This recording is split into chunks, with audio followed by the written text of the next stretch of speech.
तर नमस्कार मित्रांनो, आज आपण शेतकऱ्यांसाठी आलेल्या एका महत्त्वपूर्ण जी बद्दल थोडक्यात माहिती पाहणार आहोत. मित्रांनो, राज्य सरकारने या जी च्या माध्यमातून तब्बल 235 कोटी इतका निधी मंजूर केलेला आहे. परंतु नेमकं ही योजना कोणती, कोणत्या शेतकऱ्यांना या योजनेचा लाभ मिळणार आहे, हे सगळं आपण आजच्या व्हिडिओच्या माध्यमातून थोडक्यात पाहणार आहेत. तर चला मग व्हिडिओला सुरू करूया.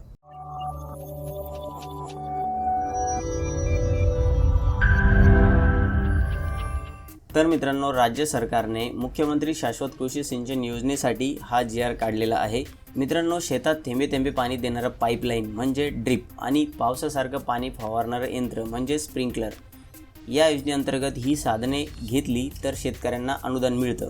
परंतु राज्यामध्ये अनेक असे शेतकरी होते ज्यांचं हे अनुदान खूप दिवसापासून प्रलंबित होतं. म्हणूनच आता राज्य सरकारने अशा शेतकऱ्यांसाठी तब्बल 235 कोटी रुपयांचा निधी मंजूर केला आहे. मित्रांनो, सध्या सुरू असलेल्या अधिवेशनमध्ये सुद्धा या अनुदानाबद्दल बरीच सारी चर्चा करण्यात आली आणि त्याच्याच पार्श्वभूमीवरती हा जी निर्गमित करण्यात आलेला आहे. येत्या 31 मार्चपर्यंत हे सर्व अनुदान वितरित करण्यासाठी हा निर्णय घेण्यात आलेला आहे. मित्रांनो, हा निधी थेट शेतकऱ्यांच्या बँक खात्यात DBTद्वारे जमा केला जाणार आहे आणि MahaDBT पोर्टलवरून निवड झालेल्या लाभार्थ्यांनाच हा निधी वितरित केला जाणार आहे. आणि लक्षात ठेवा मित्रांनो, या जी मध्ये नवीन अर्ज मागवलेले नाही आहेत. ज्यांचे अर्ज आधीपासून पेंडिंग आहेत त्यांनाच हे पैसे मिळणार आहेत. म्हणून लगेच तुमचा अर्ज स्टेटस चेक करा आणि ही माहिती इतर शेतकऱ्यांपर्यंत नक्की पोहोचवा.